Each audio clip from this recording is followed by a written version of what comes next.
Alexis reprend cette saison et notre premier invité, Jérôme Biansonneau du Stade Andaillé. 3 matchs, dont 2 à l'extérieur. Le bilan, 2 victoires. C'est un bon début de saison pour le Stade Andaillé. C'est comptablement pas si mauvais début de saison pour le Stade Andaillé. C'est vrai qu'on avait à cœur de prendre des points d'entrée pour ne pas courir derrière tout le reste de la saison, parce qu'on sait comment c'est compliqué de revenir au classement plus tard. Un premier match à Lourdes qui a été très bien abordé avec pas par chance, mais je pense par travail et par complicité entre les anciens et les nouveaux qui ont été très bien intégrés dès le début. On a pu proposer une belle partie. Ensuite, à la maison, on a confirmé contre Moléon en restant solide. On était bien en place. C'était vraiment de bon augure. En Afarois, bon, un contexte assez particulier, on le savait de toute façon.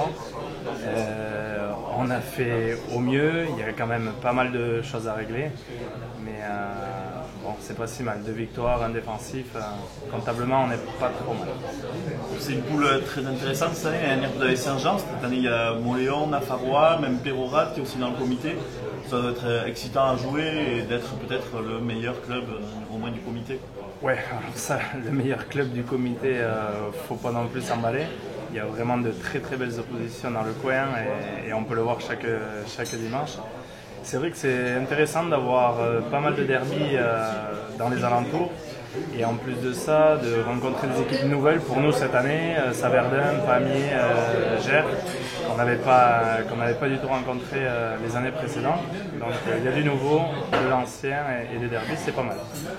À la Forois, il vous manque quoi? Tu dis, on est un bonus défensif, mais il manque... Ouais, alors c'est un mélange de plusieurs choses, de manque de réalisme, on va dire,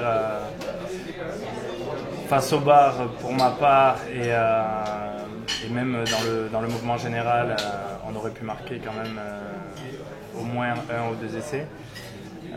Le match était très cadenassé, très, très fermé, la bataille est très rugueuse.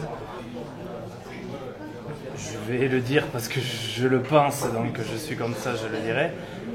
L'arbitrage a été aussi, pas en notre défaveur, mais pas aussi régulier qu'on l'aurait espéré, on va dire. Et l'engagement et ce jeu fermé ont fait que on ne pouvait pas espérer un grand match avec de superbes envolées. On prend le défensif, on s'en contentera. Beaucoup de changements de joueurs à l'intersaison, tu disais, ils ont été bien intégrés, comment ça se passe? Eh bien, superbement bien intégrés. C'est vrai qu'il y a eu pas mal de joueurs, ça a été pas mal ciblé. C'était des postes où on avait besoin, notamment en première et deuxième ligne. On a été renforcé par des joueurs de poids et de talent qui nous font vachement de bien sur plusieurs secteurs, notamment la touche, les molles portées, sur les lancers aussi. C'est vrai que ça nous a fait énormément de bien devant et aussi derrière quelques renforts qui nous font du bien pour étoffer l'équipe. On a un banc complet et de même niveau, c'est important. C'est peut-être ce qui vous a manqué d'ailleurs l'année dernière, parce qu'on a vu arriver aux phases finales, en fin de championnat et aux phases finales, énormément de blessés, beaucoup de casses, des joueurs qui revenaient juste pour ces matchs-là, mais le temps de se remettre dans le rythme, c'est peut-être trop tard, ça vous a manqué ça? Ouais, c'est exactement ça. C'est exactement ça. On avait un joli banc en début d'année, mais la casse faisant, tout au long de l'année, on a pu s'apercevoir que ça allait être juste en fin de saison. On s'est arrangé comme on pouvait, mais évidemment, oui, que c'est ça qui nous manquait. Je ne pense pas qu'on était moins bon. Je pense qu'il nous manquait une profondeur de banc sur la fin. 2 joueurs ont été beaucoup impressionnés à l'étage en dessous. Ils sont frères, c'est les frères Pinon. Qu'est-ce que tu penses de cet apport de ces 2 joueurs-là? Alors, comme je le disais précédemment, ça nous fait du poids dans notre pack. C'était vraiment un manque l'année dernière. On avait un pack dynamique, mais qui manquait peut-être de volume. Ça nous apporte du poids, ça nous apporte vraiment Ils ont cette complicité aussi entre eux. Ils se sont intégrés très très bien avec aussi Mathieu Bétaché en 3e ligne qui fait un job énorme, faut pas l'oublier. Ça nous apporte du poids, de la sérénité et du professionnalisme entre guillemets. Ça nous fait beaucoup de bien. Changement aussi d'entraîneur. Comment ça se passe là aussi sur ce niveau-là?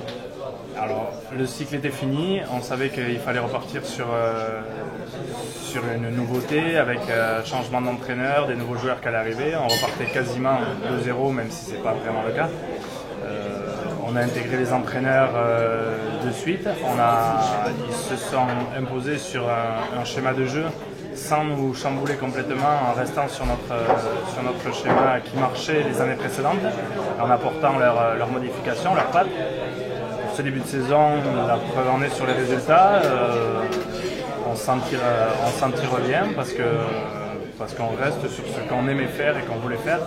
Donc pour l'instant, ça marche. Il y a pas de souci. Comme pour les joueurs, tu as senti une période d'adaptation parce que Dominique venait de Honneur, Philippe d'Espoir, c'est pas du tout la même chose que dans le Play Fédéral 2. Tu as senti peut-être un petit temps d'adaptation ou c'était prêt dès le début? Ouais, automatiquement il y a un petit temps d'adaptation. Les deux sont différents, ont des caractères différents. Philippe plus directif, Guégué un peu plus en retrait. Mais l'un dans l'autre, Philippe a pris de suite les devants sur son pack, on va dire, et même sur le mouvement général. Dominique, plus tendrement, on va dire, met en place des choses sur le long terme. Mais les deux ensemble fonctionnent plutôt bien. Pour l'instant, je ne les connais pas assez pour juger. Ça a l'air de fonctionner ensemble.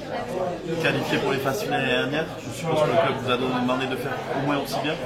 Oui, les objectifs sont clairs, il ne faut pas s'en cacher. Hein. Ça fait 6 ans que je suis arrivé à Hendaye. Les 6 dernières années, je crois qu'il y a eu une année à Saint-Jean au milieu, mais les 5 années où j'étais à Hendaye, les 5 années on perd en 8e pour la montée.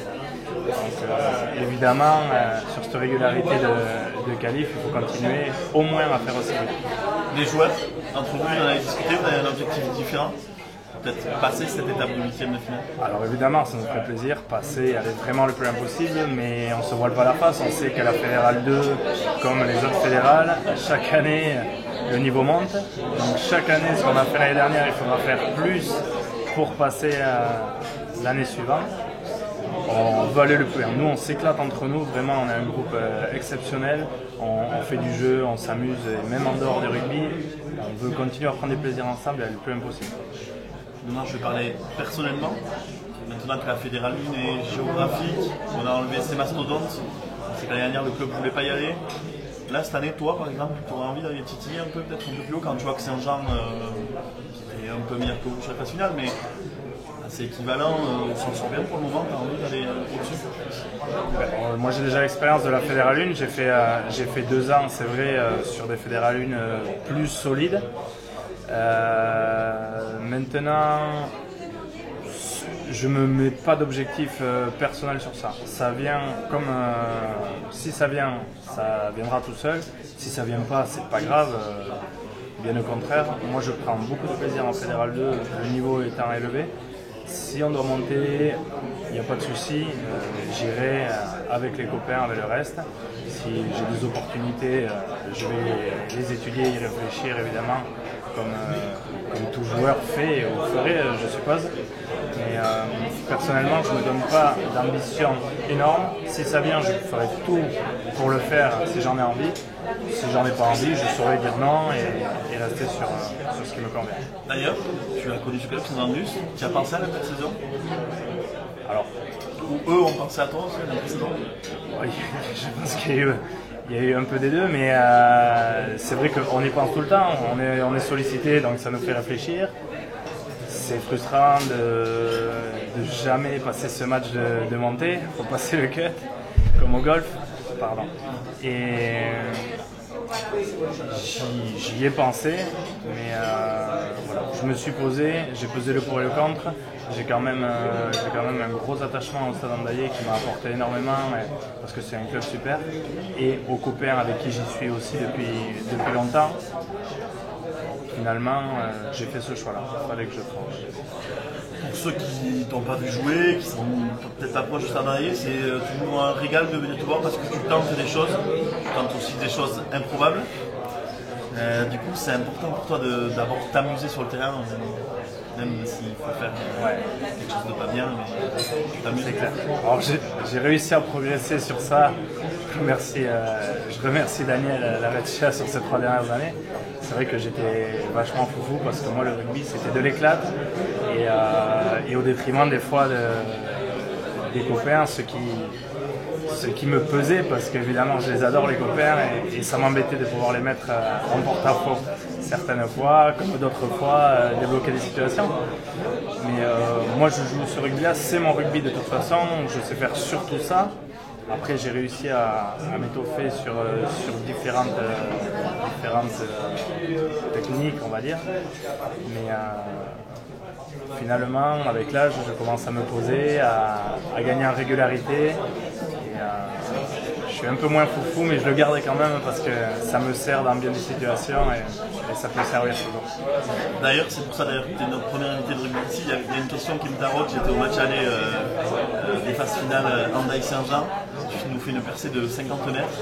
Et à 5 mètres, je me baisse pour que tu marques un magnifique essai et j'entends le public hurler. Et en fait, tu repiques dans l'axe. Qu'est-ce qui se passe à ce moment-là? Ouais, alors celle-là a fait débat. Évidemment, en écoutant les gens, ils savent sûrement mieux que moi. Donc ils m'ont dit que j'y allais dans l'angle. Moi je vais t'expliquer comment ça s'est passé dans ma tête.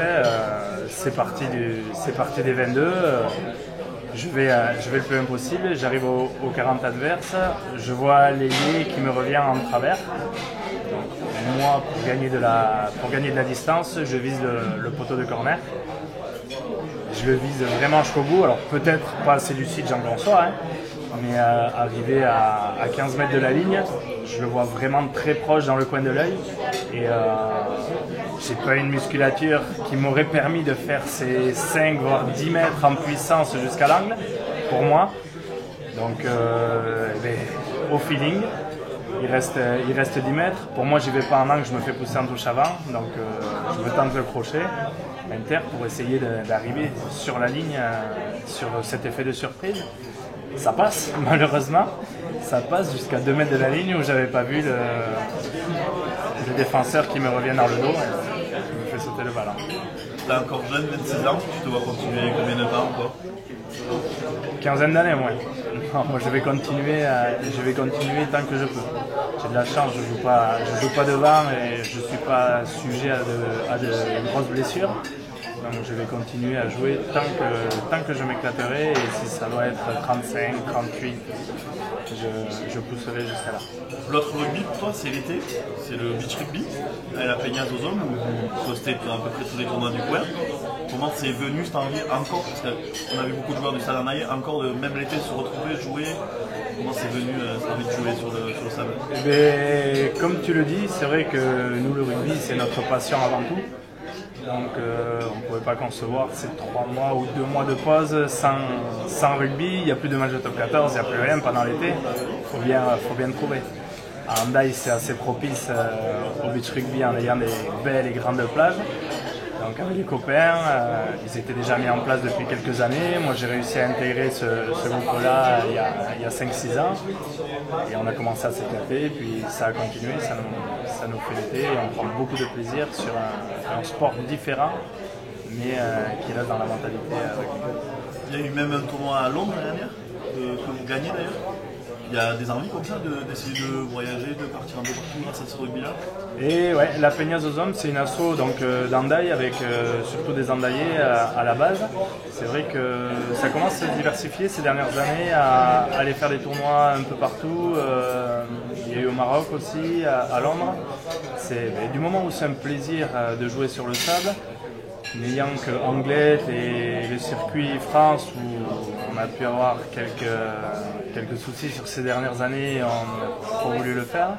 Mais on essaie de se diversifier pour intéresser déjà parce qu'il y a beaucoup de monde à la Peña, donc il faut réussir à intéresser tout le monde et multiplier les tournois en s'éclatant, c'est le but. Ouais. C'est quoi ton parcours d'ailleurs rugby? Il me semble que tu viens même du foot à la base. Oui, alors moi j'ai commencé le foot très jeune à 5 ans jusqu'à moins de 14. J'étais à Arbonne tout jeune, après je suis allé à l'Aviron jusqu'à moins de 14 nationaux. Ensuite, j'ai attaqué le rugby avec les copains, ça me titillait depuis déjà un paquet d'années à Arcang. Arcang la ressort, on était en entente, mais au club d'Arcang Bassus-Sarré, étant de Bassus-Sarré, jusqu'en junior. En junior, je suis parti à Biarritz, en Réchelle. J'ai fait mes 2 années Réchelle où j'ai fait Réchelle Espoir, je jouais sur les deux. Et après Espoir, j'ai pas souhaité continuer en tant qu'amateur mes années Espoir. Je suis venu directement en Fédéral 2 à Hendaye, étant boosté par Baptiste Chaudière, Fred Zaguer, des copains de fac avec qui j'étais en classe qui étaient d'Hendaye. Ils m'ont demandé de tenter, j'ai été contacté par Hendaye, je suis venu et je regrette absolument pas. D'ailleurs, c'était pas prévu, mais j'ai vu t'énerver sur les réseaux sociaux, sur les performances de Pro D2. Tu prends plus de plaisir à regarder notamment Biarritz? Alors, c'est vrai que je suis biarro depuis toujours. C'est pas que je prends plus de plaisir, j'en prends de moins en moins. Je trouve que le jeu est de plus en plus saccadé, de plus en plus bourrin, entre guillemets. C'est plus d'impact physique plutôt que du beau jeu, de belles envolées et arriver à mettre à mal ces défenses qui sont de plus en plus en place. Je comprends pas par moment, c'est des professionnels quand même, je comprends pas ce manque de professionnalisme dans la gestion d'un match, dans l'implication aussi qu'ils y mettent, parce que c'est quand même leur métier, ils sont payés pour ça au quotidien et ça me gêne un peu. Et ouais, dans leur investissement et surtout leur professionnalisme pour arriver à trouver des solutions et contrer ces défenses qui sont vraiment de plus en plus solides. C'est un tout. Faisant partie du rugby fédéral et du rugby amateur, je me surprends à prendre beaucoup plus de plaisir en allant voir des matchs fédéraux, même de série. Je vais voir Arcang régulièrement. Malgré que ce soit de la 3e série, je peux me régaler parce que je vois des jeux. Et ouais, je vois des valeurs et des choses qui me plaisent vachement plus que dans le rugby professionnel. La Pro D2 en tant que division phare, on va dire. Mais le top 14, par moment, ça peut aussi le devenir. Bon, mais merci beaucoup Jérôme, en espérant pour nous qui sommes dans les tribunes que tu ne changes pas trop parce que c'est toujours un régal. Ouais, je compte pas. Et bonne saison. Bon, merci beaucoup, merci à vous.